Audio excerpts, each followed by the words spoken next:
So here it is, NVIDIA's RTX 3080, the first GPU to launch amongst their new generation of Ampere GPUs, and with it, one of the biggest generational leaps in performance that I've seen. If you're in the market for a high-end GPU, you are in luck because this thing absolutely shreds. This is the first video among many for NVIDIA's new RTX 30 series, where we'll be taking a look at RTX 3080 gaming performance, rendering performance, and how well it handles specific operations like ray tracing and DLSS. And of course, we will be taking a look at how much power this thing pulls and what kind of thermal performance you can expect as well. So let's take a look.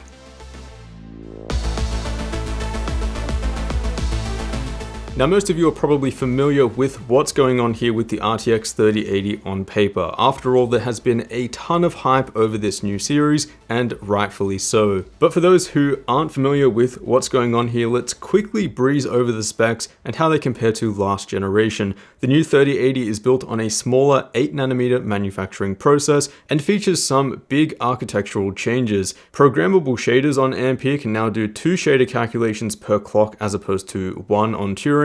The new RT cores have double the ray triangle intersection throughput, and the new Tensor cores can automatically identify lower weight edges within a deep network. The 3080 is also the first GPU to use the new high-speed GDDR6X memory from Micron, of which it has 10 GB of. It also has a streaming multiprocessor count closer to the RTX 2080 Ti, and a listed board power of 320 watts. That's the same as last generation's Titan RTX. Now, the specific card that I have on hand for testing today is the ASUS TUF OC, and this card was absolutely brilliant, handled all of the testing, no problem at all, and was really quiet while doing so. And we'll take a look at thermals and power consumption in just a few moments. I also have this absolute mammoth, which is the Gaming X Trio from MSI, which actually arrived around 20 minutes ago. There will be a dedicated review for this one tomorrow. Now, this is also the same reason that this review is going up 24 hours later than all of the Founders Edition reviews, because I was not sampled from a Founders Edition card from NVIDIA. So that's really unfortunate, but it seems like they were just really strapped for cards and samples when it came to the ANZ region.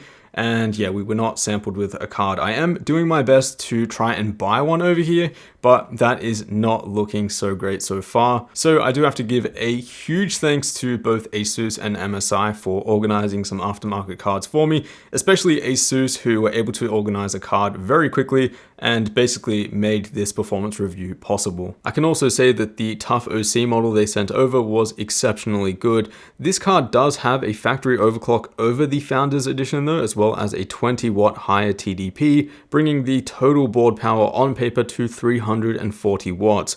Overall, an excellent looking card with a clean design, and the fans don't begin spinning until the GPU temp exceeds 55 degrees C. All of the testing that you're about to see is fresh testing from the ground up with the latest drivers available and Windows version 2004. The test bench uses an Intel i9 10900K locked to 5.1 GHz. That's plugged into the ASUS Z490 Maximus 12 Hero, along with 32 GB of ultra high-speed memory from G.Skill, and that's clocked at 4000 MHz and CL15. So with this set of hardware, we're essentially opening up the gates for as much GPU performance as we can, and that is especially important for the RTX 3080. Now, in addition to the usual bar charts, which we'll get to in just a moment, I also thought it'd be useful just to show the live frame rate performance of the 3080 alongside some other GPUs. I think this paints the bigger picture of performance, and you can also see things that you might not see in a static graph.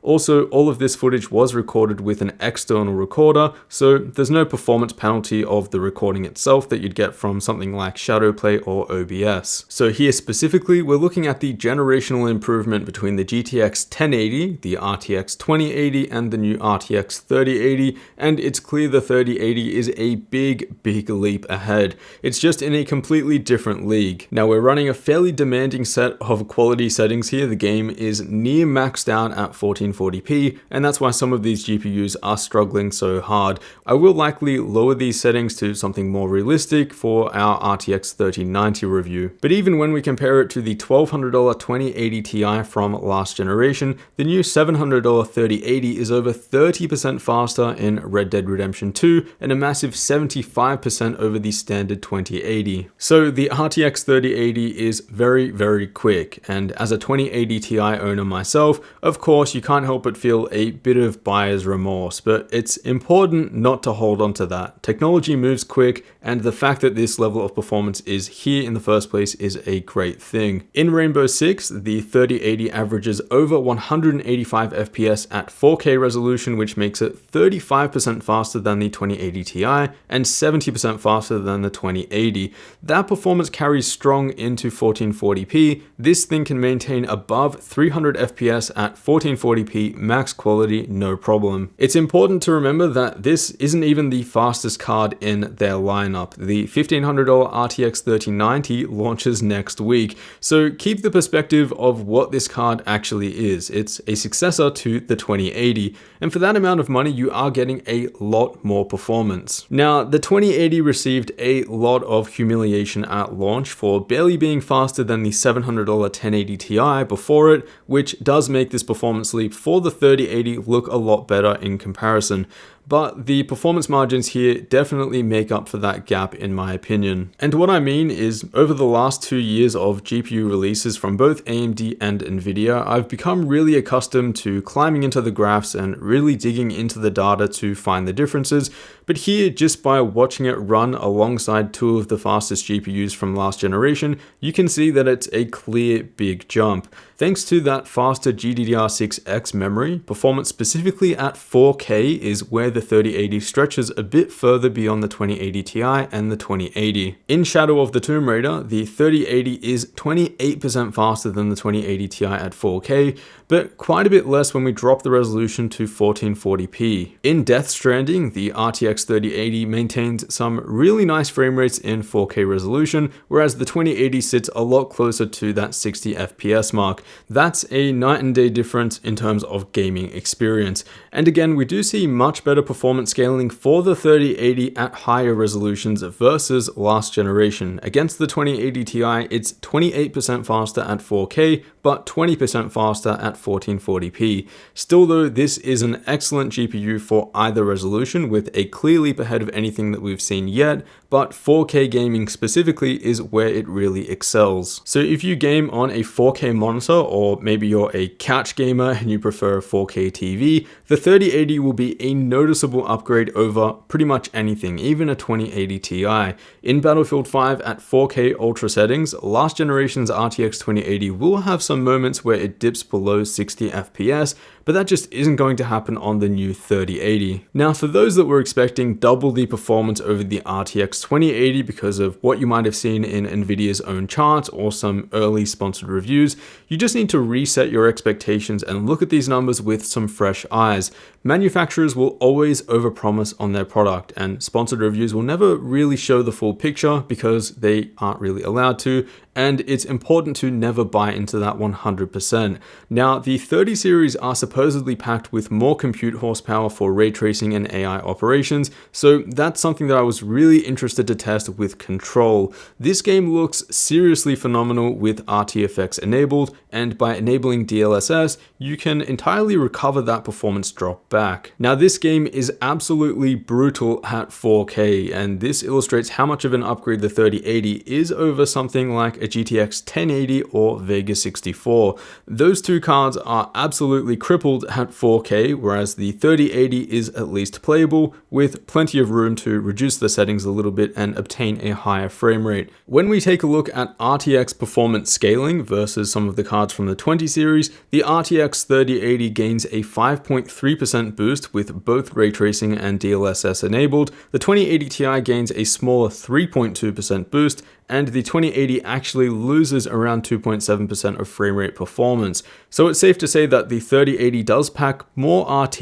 and DLSS performance versus previous generation, but I'll admit it's not not as much as I was personally expecting. As this is 2nd generation RTX, you'd expect a pretty massive improvement in DLSS and ray tracing performance versus Nvidia's first implementation with the 20 series, but honestly only expect a small bump. It is totally possible though that current RTX games aren't utilizing all of the new RT Core and Tensor Core power. In F1 2020, the RTX 3080 gains a 17% frame rate boost by enabling DLSS, whereas the 2080 Ti gains 27% and the 2080 gains 24%. So DLSS performance scaling versus the 2080 Ti and 2080 isn't anywhere near as good in this specific title. Now, Blender is one of my own specific use cases for this GPU and one that I was really excited to test out. The 3080 is actually so quick here that for future Blender testing, I'll need to increase either the sample count or resolution to show the actual performance improvement. The bottom line for now is that this is looking like an excellent card for 3D work. You also have an extra 2GB of VRAM to play with versus the RTX 2080. I additionally tested V-Ray, and here the performance gains over the 2080 Ti and 2080 are insane. So the 3080 is looking like a proper workstation GPU when it comes to rendering performance. In terms of clock speeds for the Asus TUF OC model here that I did all of my testing with, expect stable clock speeds at just underneath that 2 GHz mark. Here there were extremely small deviations in clock frequency here, which is great to see, and from start to finish we're basically looking at the same performance with no drop off as the card warms up. And this is because the thermal performance was right in check as well. This card runs exceptionally cool. That was really surprising to see because with a board power well in excess of 300 watts, you'd typically expect very warm thermals as well. But that's not the case here. Nvidia's Ampere architecture seems to be relatively thermally efficient despite all of that power. The Asus TUF was also relatively quiet here with the fans just at 1750 RPM. Now, as this card is factory overclocked, I couldn't squeeze out much more in terms of a manual OC. Ampere is voltage locked as well, just like Turing and Pascal, so don't plan on overclocking them too far. Upgrading your power supply though, that is definitely going to be something in order for more than a few of you, especially those with units under 600 watts. I found total system power at the wall for the RTX 3080 to be around 60 watts higher than the 2080 Ti, 75 watts higher than the 2080, and a mind-blowing 180 watts higher than the GTX 1080. Again, this is a factory overclocked model with an additional 20 watts over the Founders Edition, but most of you will likely be picking up a similar spec card. So the overall performance of the RTX 3080 is exceptional, and it lands it as the best high performance GPU that you can currently buy at $500 less than the RTX 2080 Ti from last generation. Sure, Nvidia did need to pump quite a bit more power into the 3080 for it to kind of reach those performance levels, but the 3080 is kind of controlling that power quite well. And with most of you who are looking at these kind of triple fan 2.5 slot designs, you are not going to have any problem when it comes to thermals and noise. Performance specifically at higher resolutions is where the RTX 3080 can really flex beyond the 2080 Ti. This thing is excellent for 4K gaming. I will say that one thing I was a little underwhelmed with was the performance scaling when it comes to ray tracing and DLSS. I think most of us were expecting a huge bump here over first generation. But I think this GPU is especially exciting for those users who might have bought a high performance card like the 1080, 1080 Ti or Vega 64 and just skipped the 20 series altogether. The performance gap between those GPUs and the 3080 is absolutely massive, but you'd still be paying the same amount for what you did for those GPUs when they launched. Now, for those wanting a bit more performance than the RTX 3080, we do also have the 3090, which is releasing next week,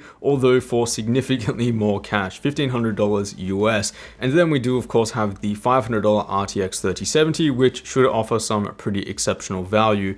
But that's pretty much going to wrap us up for the RTX 3080 performance benchmark review, and I would love to know your thoughts and comments down below. As always, if you are interested in buying one of these cards, you can find them linked in the description. A huge thanks for watching, and I will see you all in the next one.